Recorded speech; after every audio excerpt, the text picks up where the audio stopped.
নমস্কাৰ বন্ধু বান্ধৱীসকল পুনৰ পোষ্ট মুকলি কৰা হৈছে এগ্ৰিকালচাৰ ডিপাৰ্টমেণ্টৰ ফালৰ পৰা ইয়াতে 195টা এগ্ৰিকালচাৰ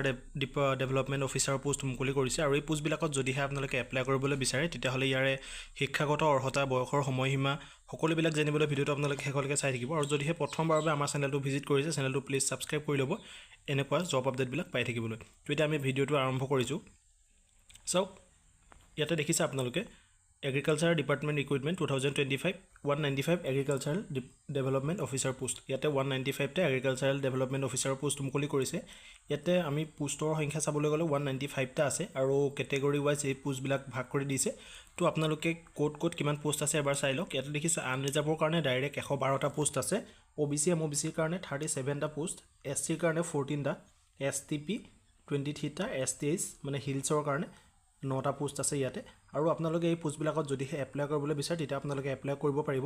আৰু ইয়াতে আপোনালোকে সক দৰমহাৰ কথাটো ইয়াতে উল্লেখ কৰিছে দৰমহা আপোনালোকক দিছে 30000 ৰ পৰা 110000 টকালৈকে আপুনি দৰমহা ইয়াতে পাব আৰু ইয়াতে গ্ৰেড পে থাকিব 12700 তো 12700 আপোনালোকৰ ইয়াত গ্ৰেড পে থাকিব আৰু দৰমহা হ'বগে 30000 ৰ পৰা 110000 তো নেম অফ দা ডিপাৰ্টমেণ্ট দেখিছে agriculture department government of Assam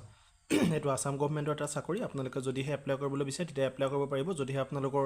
বয়সৰ সময়সীমা শিক্ষাগত অৰ্হতা সকলোখিনি যদি মিলে তেতিয়া আপোনালোকে এপ্লাই কৰিব পাৰিব চাওক ইয়াতে এলিজিবিলিটি দেখাইছে আপোনালোকে কি এলিজিবিলিটি হলে এপ্লাই কৰিব পাৰিব প্ৰথমতে আপোনালোকে সিটিজেনশিপ আপোনালোকে এজন ভাৰতীয় নাগৰিক হ'ব লাগিব নেক্সট আহিলে আপোনালোকৰ পাৰ্মানেন্ট ৰেজিডেন্স অফ আসাম আপুনি অসমৰ স্থায়ী বাসিন্দা হ'ব লাগিব আৰু নেক্সট আপোনাৰ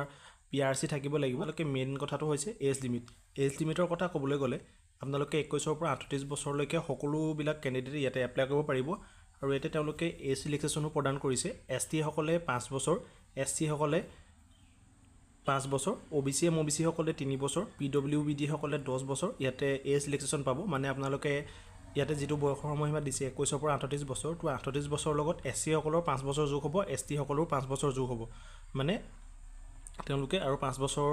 ওপৰত হলো এপ্লাই কৰিব পাৰিব আৰু OBC MOBC সকলে 3 বছৰ আৰু PWD যদি ক্যান্ডিডেট কোনোবা আছে তেওঁলোকে 10 বছৰ হলে এপ্লাই কৰিব পাৰিব মানে 38 ৰ লগত 10 যোগ হ'ব তো আপোনালোকে এদৰে এপ্লাই কৰিব পাৰিব তো শিক্ষাগত অৰ্হতা কথা ক'বলৈ গ'লে আপোনালোকে BSc কৰা হ'ব লাগিব এগ্ৰিকালচাৰত BSc কৰা হ'ব লাগিব আৰু আপোনালোকে যদিহে আপোনালোকৰ শিক্ষাগত অৰ্হতাটো আছে তেতিয়া আপোনালোকে এই পোষ্টবিলাকত এপ্লাই কৰিব পাৰে যথেষ্ট ভাল পোষ্ট হয় আৰু আপোনালোকৰ দৰমহা যথেষ্ট ভাল যদিহে আপোনালোকৰ সকলোবিলাক এলিজিবিলিটি আছে তেতিয়া আপোনালোকে এপ্লাই কৰিব পাৰে আৰু নেক্সট কথা হৈছে এমপ্লয়মেন্ট এক্সচেঞ্জ ৰেজিষ্ট্ৰেচন আপোনালোকে যদিহে এই পোষ্টবিলাকত এপ্লাই কৰিবলৈ শিক্ষাগত অৰ্হতা আৰু বয়স সকলোবিলাক মিলিছে তেতিয়া আপোনালোকে এমপ্লয়মেন্ট এক্সচেঞ্জত নাম ভৰ্তি কৰা হ'ব লাগিব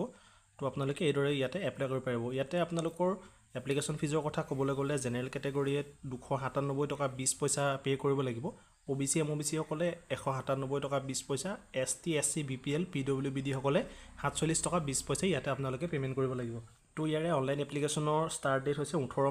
মাৰ্চৰ পৰা ইয়াৰে অনলাইন ষ্টাৰ্ট হ'ব আৰু 17 এপ্ৰিললৈকে ইয়াৰে অনলাইন চলি থাকিব আৰু যদিহে আপোনালোকে ইন্টাৰেষ্টেড হয় আৰু এই শিক্ষাগত অৰ্হতা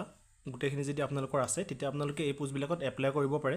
আৰু যেতিয়া ইয়াৰ অনলাইন এপ্লাই ষ্টাৰ্ট হ'ব যদিহে আপোনালোকক ভিডিঅ লাগে নিজৰ মোবাইলৰ পৰা কিদৰে কৰিব পাৰে আমাক জনাব কমেন্টত তেতিয়া আমি নিজৰ মোবাইলৰ পৰা কেনেদৰে কৰিব পাৰে এটো আপোনালোকক দেখাই দিম তো ভিডিঅটো ইমানেই আছিল এটা সৰু ইনফৰমেশন যদিহে ভিডিঅটো চাই ভাল পালে তেতিয়া চেনেলটো সাবস্ক্ৰাইব কৰিব লগৰ বন্ধু বান্ধৱীসকলক ভিডিঅবিলাক শ্বেয়াৰ কৰিব আৰু বেল আইকনটো দবাবলৈ নাপাহৰিব যাতে জব ৰিলেটেড যিকোনো নিউজ আপোনালোকে সকলোতকৈ আগতে পায় ধন্যবাদ